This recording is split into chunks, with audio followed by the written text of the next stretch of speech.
As I just mentioned, my book, Slow Style Home, is coming out this week, actually, June 17th. It's hitting shelves. So I thought it might be time to do another behind the scenes episode of what it's been like to get an interior design book out into the world.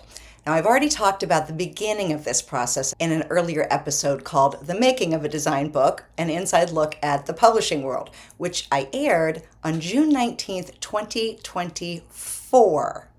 Almost a year ago to the day.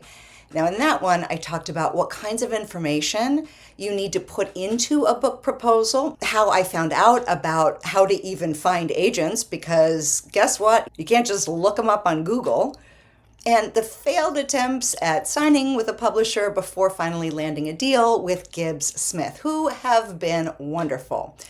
So that whole thing took about 2 years. And now, like I said, it's been almost a year ago that I turned in the final manuscript and photos to my publisher.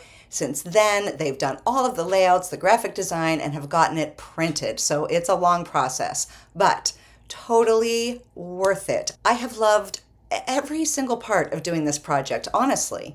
And actually, I really hope there's a second book in my future.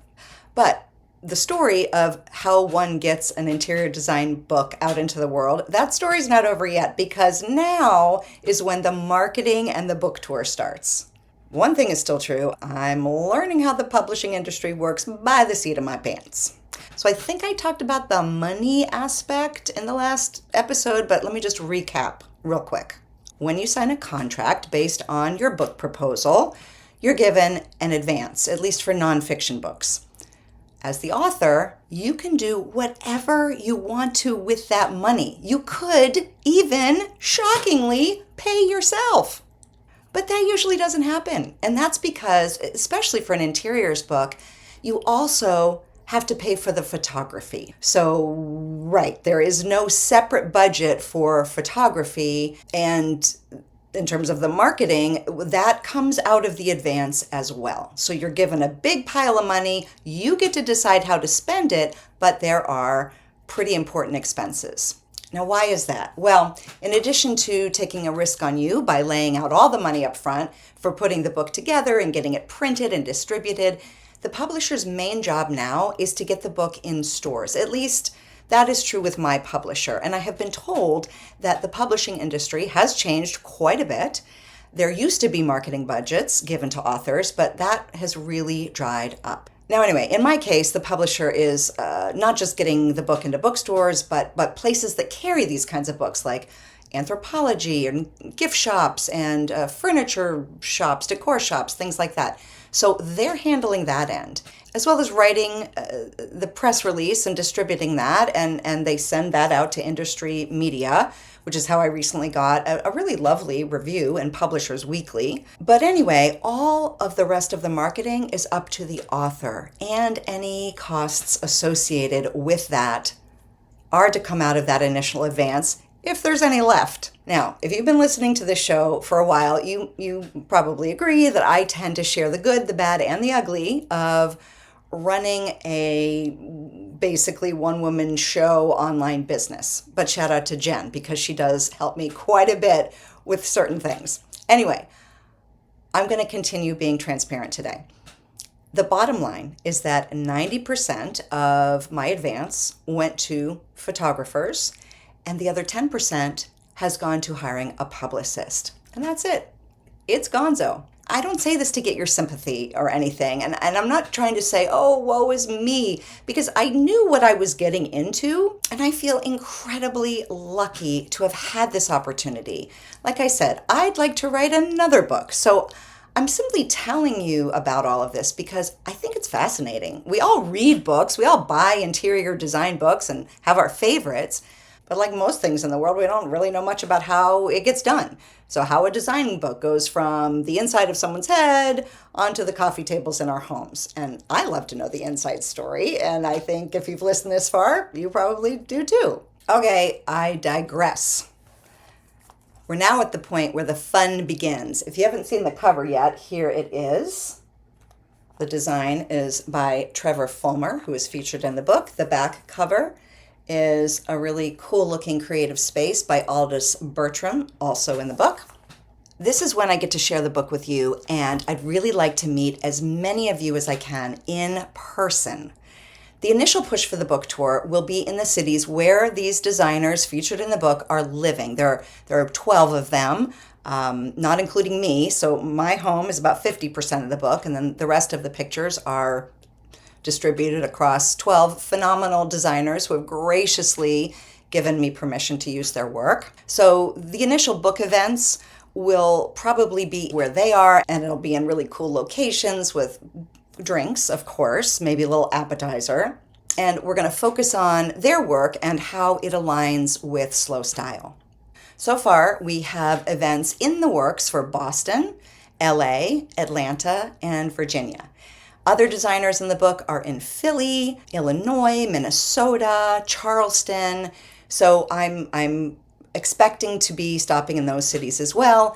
And you'll be able to see specific tour info on the website as we nail down the dates. Or you can just sign up for our newsletter and make sure you're in the loop that way. But here's where you come in, and I would really like some feedback. I am seriously considering doing some mini retreats in the next year at 1 or 2, maybe 3 of these stops along the book tour. The retreats would offer workshops and field trips specific to that area that we're in, and we'd be staying in hotels and going to bars and restaurants filled with design inspiration. It would be all-encompassing, it would be led by me, and it would be basically immersing yourself in the slow style philosophy for a wonderful getaway weekend or a couple of days. One of the places I have in mind is in the Berkshires, because Sean Shearer, one of the designers featured in the book, has an antique shop in the area. And in case you're not familiar, the Berkshire Mountains are in western Massachusetts, and the area is dotted with charming towns known for antiques and historic properties, which we will visit together. And it's especially popular with leaf peepers, so I'm toying with the idea of doing a retreat there in the fall. Also in the works for the book tour is a stop in Santa Fe, New Mexico, hosted by French and French Interiors. And I'm going back and forth on whether or not I want to add a multi-day retreat to that trip, or if I want to wait and do it a little bit later. I have been wanting to take people to Santa Fe for years because, in case you don't know, Santa Fe is the second largest art market in the country, and it's famous for its long list of galleries, and they showcase artists at all levels and price points, working across all mediums and all subject matter. So it's not just really expensive stuff, and it's also not just Southwestern stuff. It's everything. What I love about it are the gallerists. They are incredibly nice, generous, open. They will educate you, and it's not really a high-pressure environment. I want to show people how possible it is, and I can't think of a better place to do that than Santa Fe. I believe I'm going to be there for the book tour event in October, so I'd have to start working on logistics right away if I wanted to do a retreat then. Otherwise, I might save it for winter. And also, I just said, I was thinking about, maybe a fall retreat in the Berkshires. Well, October is the fall, so I'm just not sure. I have a million desires, and I can't do everything. So again, looking for your feedback. Now let me jump back a little bit behind the scenes about what it's like to market these kinds of books. The other angle I've been talking about with my publicist is to do some talks and book signings at the big design centers that are spread out across the country, especially when they're hosting their annual design weeks or seasonal markets. If you don't know about design centers, they're usually these huge buildings where companies who sell furniture and fabric and lighting and wallpaper, where they have their showrooms. And I'm talking about companies who are to the trade only, meaning you can't get these products except through an interior designer whom you've hired to work on a project. So it's not available directly to the public, unless it's Design Week or one of these fall, spring market type things. And when that happens, it is a lot of fun. If you have a design center near you, be sure to get on their mailing list so that you can know about those opportunities. As you can imagine, I love going to design centers, and you may have seen the photos I take when I go, which I share on Instagram. Because if you're a design geek like me, you're going to be in heaven just seeing all the fabrics and trims and tile and other gorgeous stuff all in one place. So at first, it was making a lot of sense that I would do some book tour stops at these places, and I still might. But the more we looked into it and the more we talked to these brands and people who are setting up the programming for design weeks and lining up speakers, the more I realized that the audience for those are really, it's pretty insular. It's really more of an insider's event. I mean, yes, it's open to the public, and sometimes the public comes, but it's really about designers talking to designers, either about the business of design, or maybe there'll be a little workshop for new designers on some technique or something. So after spending quite a lot of time and probably money, because when I hire my publicist, obviously time is money, after spending a lot of resources on looking into these opportunities for the book tour, we are recalibrating just a bit. Like I said, I still might do some of them, but I think it makes more sense for me to have events at places where my people, you guys, the people who simply love design or are passionate about their homes or just really want to create spaces that are personal and meaningful, those places make even more sense for this book tour. So I'm thinking places like antique shops, plant shops, historic homes, art galleries, the exact places that I encourage you all to go to all the time to soak up inspiration or pick up a new treasure.